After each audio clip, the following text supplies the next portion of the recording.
episódio 49. Estamos aqui dando sequência à nossa série sobre a portaria 1467/2022.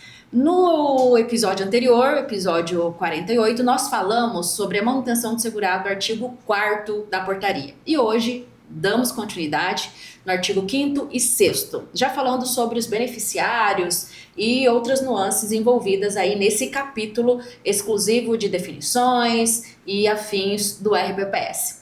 E estou aqui, continuo na verdade aqui com a nossa convidada do episódio anterior, Camila Rocha, de Teresina para o Mundo, aqui no Agenda Cast. Bem-vinda, Camila, novamente ao Agenda Cast. Sempre muito importante termos participantes que falem do tema, que debatam o tema, que é apaixonado pelo tema. A Camila já fez uma declaração aqui para a Agenda no episódio anterior, uma relação de amor que foi e voltou e continua firme e forte. Considerações iniciais? Bem, agradeço o convite de estar aqui. Para mim é uma honra. Eu sou fã do Agenda Cast, assisto todos os episódios, então é uma honra estar aqui e poder contribuir nesse debate tão importante sobre a Portaria 1467. Agora você vai se assistir. Nossa! E geralmente quando nós nos assistimos, nós somos mais críticos, porque somos nós. É verdade. Mas eu acredito que vai dar certo. Principalmente você, porque eu sei que você é uma pessoa que se exige muito. Momento delicado. Momento de sinceridade. Momento de tensão. Mas é bom isso, porque você procura evoluir, melhorar cada vez mais. Mas eu acho que é isso, né? Mais ou menos a síndrome do impostor. Quanto mais você sabe, mais você acha que não sabe. Até porque quanto mais você sabe, mais seus horizontes se abrem, você começa a ver situações que você não via antes. E realmente, às vezes, dá aquilo, meu Deus, tudo isso. Exato. Mas a verdade é que a gente acaba conseguindo dia a dia trabalhar e melhorar os nossos conhecimentos e a nossa atuação. E o debate com pessoas diversas abre os horizontes, a visão, acrescenta, e você vai muito além. Exatamente. E o nosso objetivo também aqui é esse. É nós também abrir o horizonte uma da outra e do nosso público, né? Para fomentar isso também e que nós consigamos fazer com que as pessoas busquem cada vez mais conhecer um pouquinho mais de RPPS, buscar mais, porque sempre tem o que buscar e o que aprender. É aquela coisa, às vezes você assiste um filme, você tira algumas lições. Você assiste de novo outras lições que você não imaginou ou não enxergou da primeira vez. E cada vez que você repete, mais você vai complementando ali lições e visões que antes você não viu. E aqui é a mesma coisa, você lê um artigo da Portaria 1467, alguma coisa ressalta. E na outra vez que você lê, é outra palavra que ressalta e você vai no significado, aprofunda e aí abre-se o leque muito, muito mais do que na vez anterior. Então, por isso que cada vez que você lê, mais coisas você extrai. Depende muito também da sua maturidade, né? Aquele ditado, você nunca entra 2 vezes no mesmo rio. Exato. Então, você nunca tem a mesma visão de um texto que você está lendo. Hoje você lê, você tem uma visão, uma interpretação. Amanhã, semana que vem, você conversa com alguém que te dá um ponto de vista que você não tinha notado. Então é por isso que os debates são tão importantes. Eles nos ajudam a crescer, fomentam perguntas, questionamentos. Fica aquelas luzinhas assim em cima da cabeça. Piscando. Então vamos começar aqui a falar sobre o beneficiário e a perda de segurado, dando sequência aí aos artigos da Portaria 1467. Vamos lá. O artigo 5º, ele deixa claro: os beneficiários do RPPS são aqueles que recebem pensão por morte e aposentadoria. Tá? Por que é tão importante a portaria delimitar isso? Segurados são os servidores ativos e beneficiários são quem recebe benefício. O RPPS, ele lida com 2 públicos, né, principalmente, que são os segurados ativos, que estão ali na ativa, contribuindo, gerando riqueza, e os beneficiários, que são aqueles que já fizeram toda essa contribuição e hoje estão recebendo o seu benefício, seja aposentadoria ou pensão por morte. Essa separação, ela é muito importante e deve ser muito clara, porque as regras são diferentes para cada categoria. Então, para os segurados ativos, eu tenho ali a contribuição que está prevista na legislação sobre toda a remuneração do cargo efetivo. Para os pensionistas e aposentados, é uma contribuição diferenciada. Nem todos contribuem. Vai depender do valor que eles recebem. Então, a aposentadoria você vai contribuir e a pensão também a partir do que superar o teto do RGPS. Ah, mas e se for deficiente? O dobro do teto. Então, o RPPS, ele precisa desse controle e dessa diferenciação para verificar essa questão atuarial. nós falamos muito nesses 2 artigos sobre o equilíbrio financeiro e atuarial do RPPS, porque se a gente não tiver esse controle, a gente vai ter uma coisa que não é muito positiva para os RPPS, que é não conseguir arcar com seu plano de custeio. A separação do RPPS, dos segurados ativos e os servidores que são os segurados beneficiários é muito importante, além desse controle cadastral, da avaliação atuarial, para que eu possa prever ali quem que eu estou pagando, quanto que eu estou recebendo, quando que os ativos vão aposentar, tudo isso por conta do nosso caráter contributivo do regime.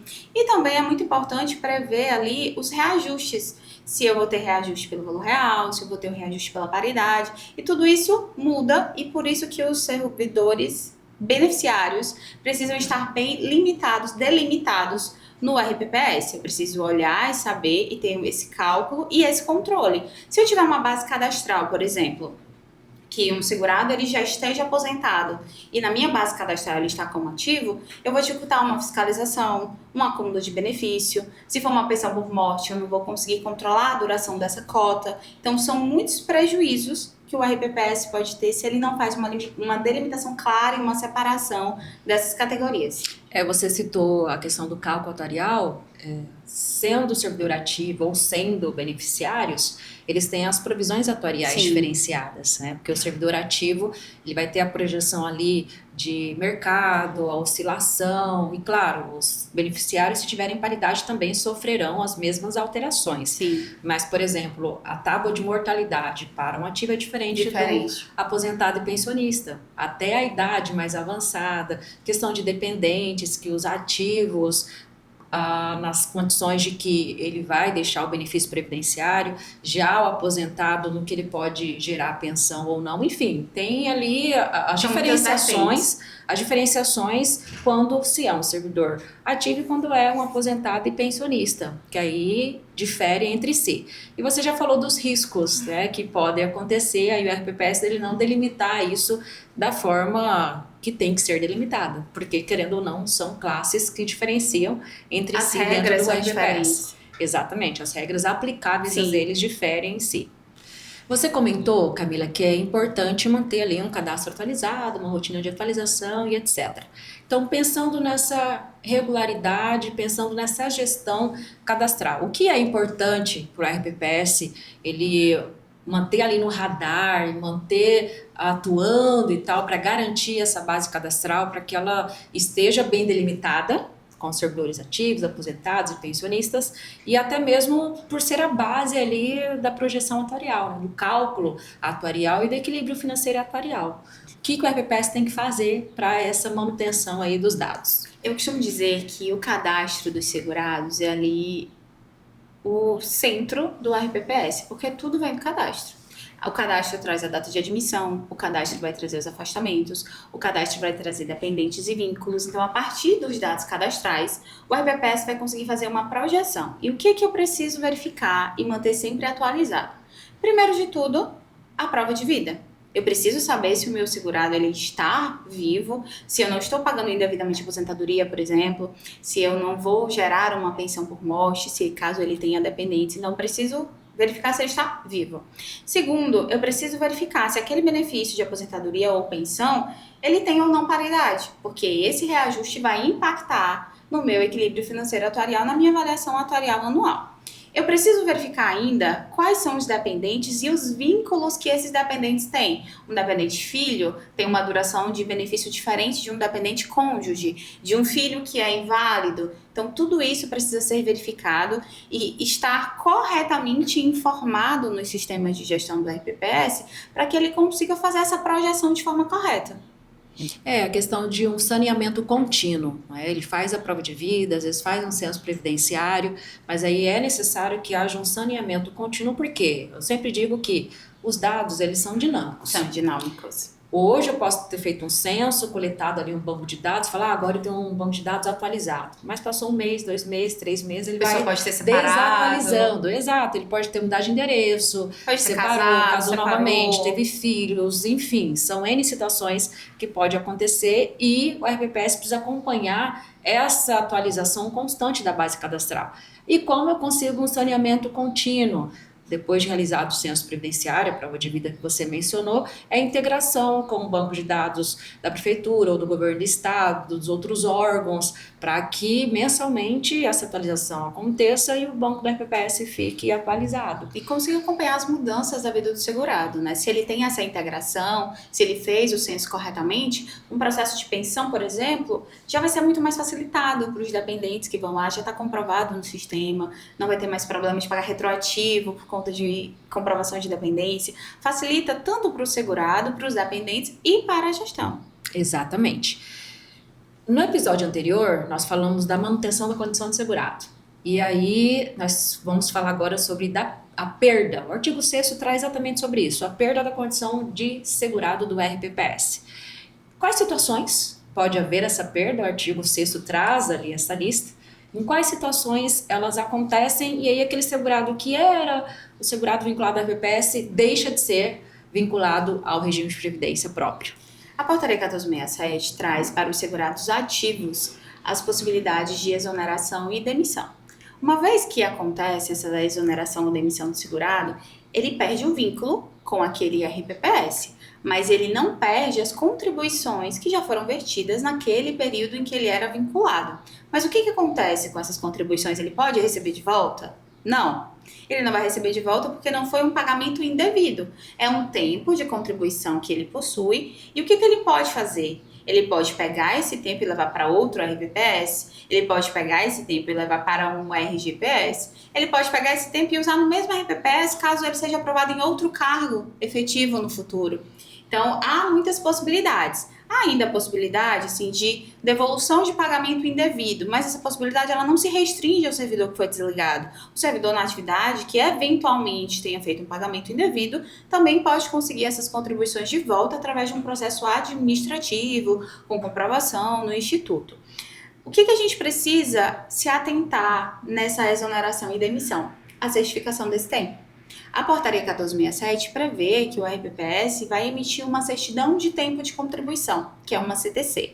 Essa CTC precisa trazer a data de admissão, a data de exoneração, as remunerações que ele teve no período, se ele tiver tido licença, afastamento, aquilo que a gente conversou no episódio anterior, falta, tudo isso vai ser documentado para que haja um tempo e com essa certidão que a gente chama de cheque, pode ser um cheque no RPPS, ele vai chegar lá no outro regime e aí vai poder averbar esse tempo.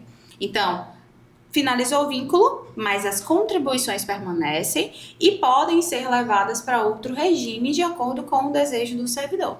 É importante reforçar que a morte também é uma causa da perda da condição de segurado, né? Uma causa natural que vai acontecer aí a depender das situações, mas uma vez o segurado falecido, ele perde essa condição de segurado e abre para os seus dependentes, desde que ele tenha cumprido ali alguns requisitos previstos na legislação, a possibilidade de uma pensão por morte. Exato. Você falou em cheque, a geração atual, acho que não tem um cheque, né? A sua filha já viu um cheque? Não. O meu filho também não. Então acho que ela nem sabe que isso existia. Faz uma ordem de pagamento, praticamente. Uma ordem de averbação.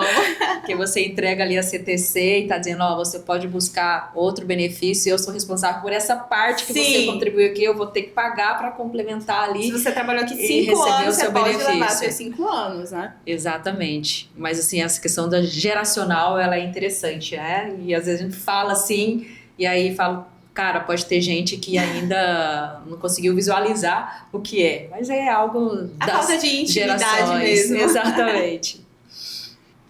O artigo menciona ainda, Camila, a cassação de apostadoria como perda.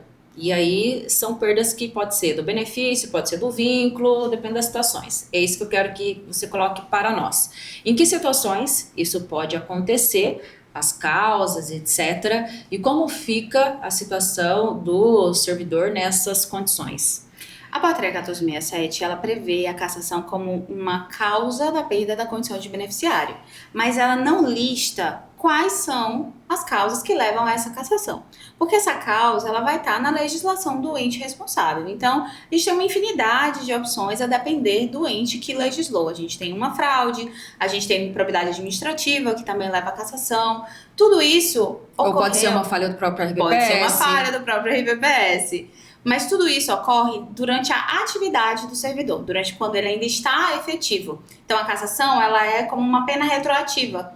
Eu cometi algum crime, alguma irregularidade, alguma improbidade administrativa enquanto eu estava ativo, fiz todo o meu processo, aposentei, e o julgamento desse meu problema aconteceu quando eu já estava aposentado. E aí vai depender de qual foi o fundamento dessa cassação, né? Se tiver sido uma fraude do que está previsto ali na legislação, ele vai perder o vínculo, vai perder a aposentadoria e vai perder o vínculo porque vai ser uma penalidade. Mas pode ter sido um erro do RPPS, por exemplo, um tempo que foi contado de forma indevida, a gente tem muitas possibilidades. E nesse caso ele poderia retornar para a atividade até atingir aqueles requisitos. Sim. Caminhando para o fim do nosso podcast de hoje, última perguntinha antes de ir para o Agenda Coffee. Mais uma pessoa para você sentar e conversar sobre a RPPS. A Portaria 1467 traz também transcurso de tempo e duração em relação ao benefício de pensão por morte. Como que se dá isso? Como funciona? Quais são as situações? O que o RPPS tem que observar quando isso está no caminho para acontecer ou quando acontece, ou até para prevenir situações dessa natureza? O RPPS precisa monitorar quem são os dependentes e quais são os vínculos que eles possuem com esse segurado, porque na pensão por morte é isso que vai determinar a duração do meu benefício. Se eu tenho um filho, eu preciso ver se ele é universitário, aí vai variar de legislação para legislação. Geralmente mais estados, né, que possuem também essa prorrogação. Possuem prorrogação para o universitário 24, alguns 21, alguns prevêem 18 anos para o filho normal. Se eu tenho um filho com dependência, vai até a cessação da dependência. Se eu tenho um cônjuge, vai depender das condições ali estabelecidas na Lei 13.135. Então, são muitos critérios que precisam ser observados. E como o RPPS pode observar isso? Tendo um bom sistema de gestão. Estou fazendo jabá pra gente, né? Mas um bom sistema de gestão vai facilitar a vida do gestor. Você tem critérios. E, por exemplo, na cessação da cota, cessa automaticamente. Porque você já colocou ali uma data fim para aquele benefício. Não vai ter que ficar correndo o risco de ficar pagando o benefício de forma indevida. Depois tem problema para restituição, problema no cálculo atuarial, porque está pagando além do que estava previsto ali. Então, a RPPS precisa de uma forma muito cuidadosa observar toda essa parte cadastral dos dependentes, que é o que vai determinar a duração do benefício. Se não pode acontecer o caso de pagar benefícios indevidamente. Sim. Nós estamos implantando no RPPS, inclusive, que essa duração da pensão é feita de forma manual.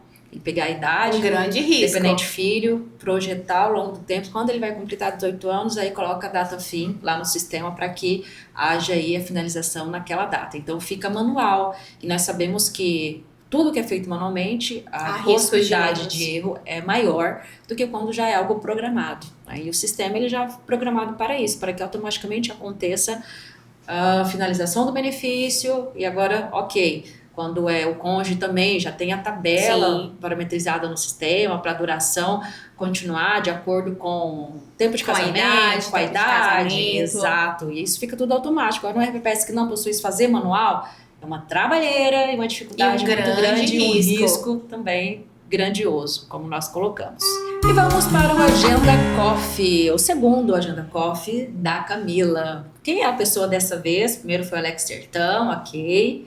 E agora a segunda pessoa que você gostaria de marcar uma agenda com um cafezinho do lado para debater um assunto com relação à RPPS. Tem uma pessoa que a senhora também conhece e que eu admiro muito. Quando comecei na agenda assessoria, eu aprendi muito com essa pessoa, aprendo até hoje, em toda reunião que eu tenho com ele, em toda conversa, eu acho ele assim um grande diamante. Ele é um diamante e ele guarda muito conhecimento e o melhor, ele compartilha, ele adora compartilhar conhecimento. Então é uma pessoa que eu tenho um grande apreço e eu gostaria muito de sentar com meu amigo Dr. Walter Afonso. Olha, Dr. Walter. Dr. Walter, ele é assim uma pessoa excepcional, né? E por que eu gostaria de sentar com ele? Porque tudo que hoje eu, que a senhora, que todos nós estudamos sobre RPPS, nós estudamos na teoria. O Dr. Walter viveu todas essas mudanças. Ele estava na agenda assessoria quando a gente começou a falar de reforma, em todas as emendas. Então, assim, para mim, uma visão de quem viveu aquilo que nós estudamos hoje, ela é diferenciada e pode acrescentar muito no que a gente está entendendo, na visão que a gente está tendo, todo o contexto que aconteceu naquele momento. Por isso que eu adoro conversar com ele. Acho que já tive vários cafés com o Dr. Walter, mas adoraria ter um novo café sobre esse tema, porque eu acho Walter ele maravilhoso. Já estava convidado para um café com a Camila, para debater mais um tema de RPPS. E ele é um apaixonado pelo tema também, e se você puxa um assunto... Ele faz a gente se apaixonar ainda uma coisa mais. com a outra, e aí ele fala, doutora, pra você estudar, meia-noite às 6 e tal, enfim, tem os bordões dele que nós conhecidos, mas são maravilhosos. Eu gosto muito do Dr. Walter. Muito bem, Camila, gratidão pela sua valiosa contribuição, 2 podcasts aí fantástico acerca da série Portaria 1467. Muito bom, muito obrigada. Eu que agradeço, obrigado pelo convite. Espero continuar contribuindo sempre que necessário. Próxima vez que vir a Cuiabá, já está convidada. Tá marcado na agenda. E aí você tem que vir a Cuiabá no período em que Cuiabá está mais quente que Teresina. Não tem. Não tem, esse período não tem. Que aí você vai conseguir mensurar. Você tá aqui, tá um período chuvoso, ainda tá fresquinho. Mas eu já estive aqui no período que não era chuvoso. Cuiabá tem uma vantagem, né? Que tem essas viradas de tempo, tem uma frente fria que nós não temos. Então, assim, eu acho que não vai ter esse período já mais pegou quente. Também, já né? peguei também. Veio pra Cuiabá, é quente e tal, chegou aqui, tava friozinho. 16 graus, gente. Gratidão a você que esteve conosco até o final do podcast. Convido a assistir os episódios anteriores se você ainda não assistiu e continue conosco nos próximos episódios. Se ainda não segue a Agenda Assessoria nas redes sociais, siga-nos, ative o sininho para chegar para você em primeira mão todos os episódios no YouTube, Instagram, Spotify, Facebook, LinkedIn. Estamos em todas as redes para compartilhar um pouquinho do nosso conhecimento acerca do tema. Gratidão para nós, o mais importante é estar aí movimentando o conhecimento, falando de RPPS e conectar com vocês. Essa é a nossa satisfação maior. Muito obrigada e até a próxima.